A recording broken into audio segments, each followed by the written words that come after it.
Kwon maintains he is not on the run, but will not disclose his location. He dismisses claims that $67 million is reportedly linked to him, Terraform Labs, the Luna Foundation Guard, in terms of money that was frozen on crypto exchanges OKX and KuCoin. We actually have a clip of you asking him about this and whether the Luna Foundation Guard has more than the 313 Bitcoin that they claim to have. Let's have a listen.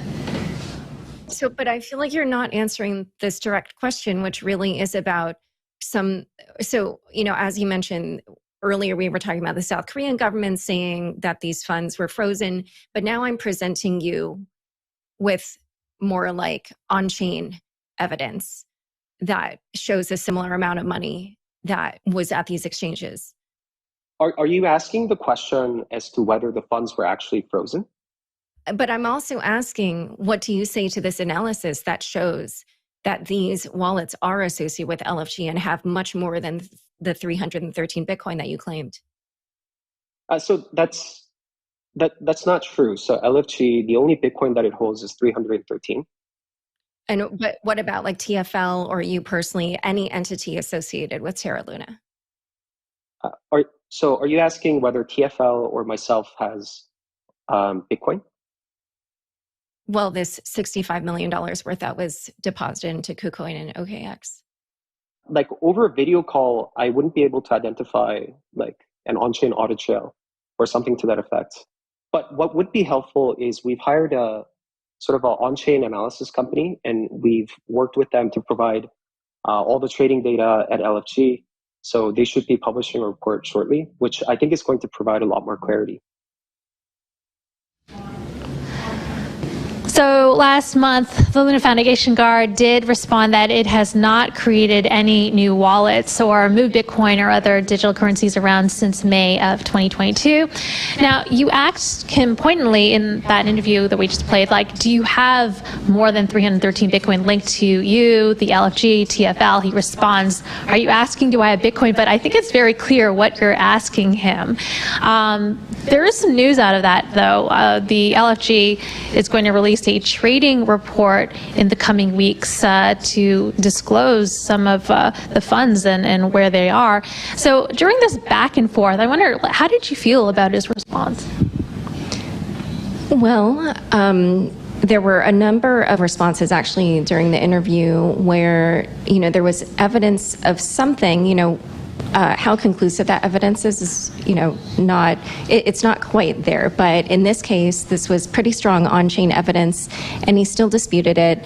The analysis that I followed was a well-respected account, Ergo BTC, that said that the wallets that they had seen depositing roughly $65 million worth of Bitcoin to these exchanges, the same exchanges that the South Korean government had said that they had frozen LFG funds at.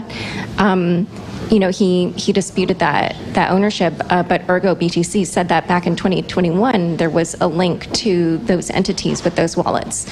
So, unless somebody at the exchange divulges who owns those accounts, we're not probably going to find out.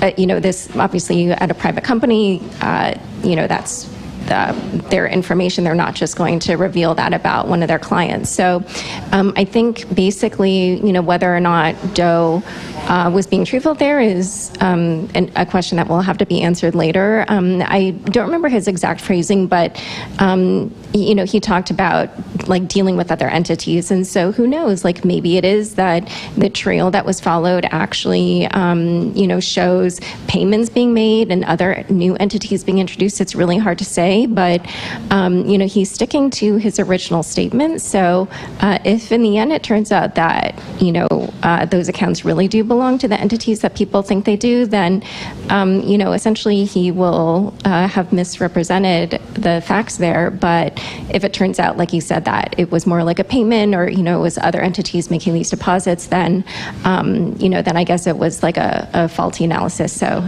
inconclusive. I just want to, that's interesting because we have have been following the reporting of Do Kwon, who has made similar analysis as your crypto sleuth, that there has been linked wallets with LFG or TFL Do Kwon that seem to number significantly more than what they claim to have. And again, it's interesting that he claims that, well, you know, it could have been deposited to some market maker, and they could have made some trades, and it could be attributed to some other entity.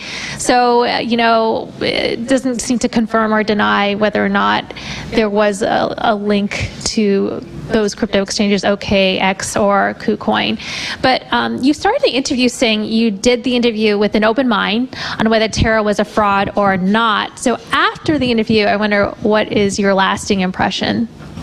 Oh, I think I can't make a conclusion at the moment.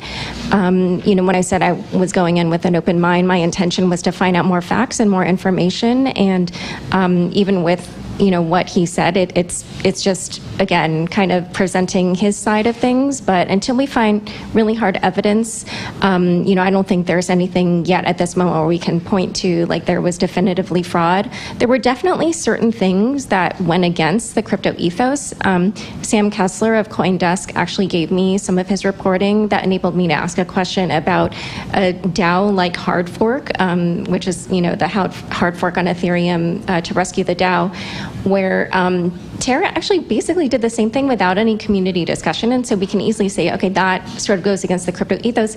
You know, his defense was, this was when Terra was extremely small. I said, well, you know, the DAO hard fork happened when Ethereum was really small, but, you know, he just was like, it was even smaller than Ethereum was at that time. So, you know, every time he had a justification, but there were certain things where, you know, like I said, what he said versus what, you know, some kind of on-chain evidence shows, it just really kind of calls into question, you know, whether or not that on-chain analysis will map to certain identities and show who actually was doing what, and whether or not, for instance, LFG and Terraform Labs cashed out of $2.7 billion worth of stables, et cetera.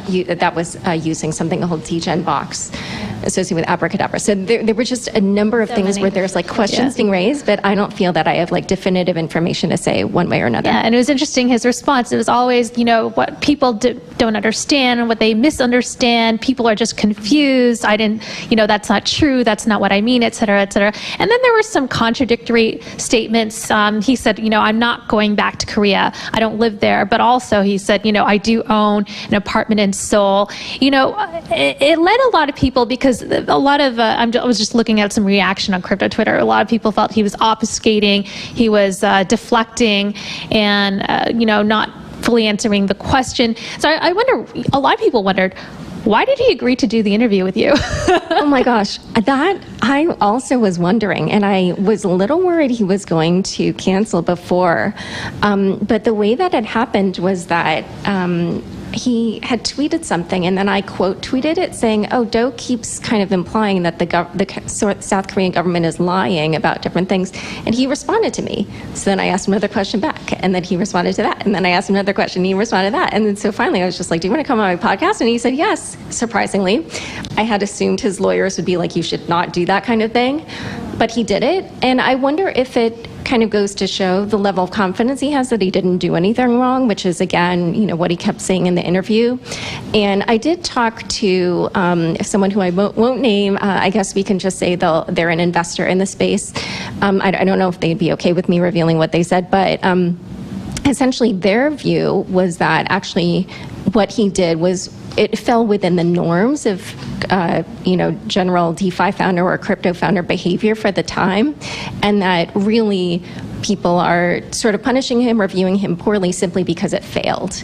And so, you know, I do think there are other viewpoints out there. I do think the internet tends to draw out the people who are angry and like very righteous and, you know, convinced that he's wrong and, you know, he did terrible things.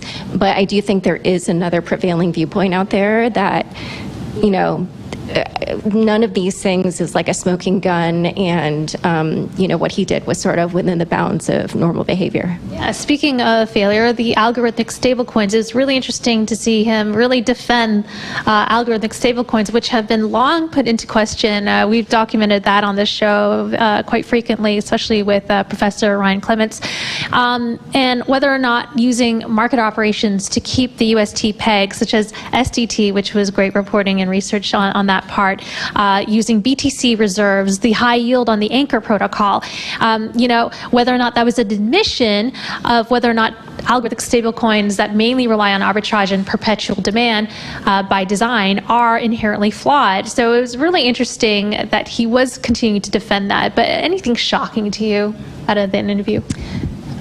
Actually, that didn't shock me because, again, I have heard that before from other entrepreneurs, people or investors, people I really respect in this space who have been pioneers in how they think about these things. They'll say, obviously a lot of people take a skeptical view of these algorithmic stablecoins, but they'll even admit, there are so many things in the world that were thought to be impossible for many years until they suddenly became possible and ubiquitous. For instance, the airplane. And so you never know. You can't just before you try out an algorithmic stablecoin, you can't say definitively this is going to fail. And Do Kwon said, honestly, an algorithmic stablecoin is very similar to a fiat economy. And, so, it was a funny, analogy, but I think a lot of people hold that view. And so who knows, maybe someday down the line, there might be one that works. In theory, there's a lot of nuance. You could argue anything. I also spoke to Professor Clements about that, and he said, in theory, you could make anything possible. So there's always some nuance. Okay, so when did you stop? Oh, yeah. Okay, so you asked him when you stopped using market operations to maintain the UST peg, and he said it just gradually became not a market operation. And, that to me was an insufficient answer, but I wonder, anything in the interview you felt like that just was not insufficiently answered? Yeah, he wouldn't give a date on that. And then, I asked him, was creating this Bitcoin backstop basically another version of that, and therefore, again, another admission that the algorithm isn't enough to, hold the peg. And I think, frankly, I don't remember his response. A part of me feels like, there is probably some truth to that. But again, I'm sure his counter argument would be that simply the economy around Terra Luna wasn't strong enough to maintain the peg and to keep, the value floating.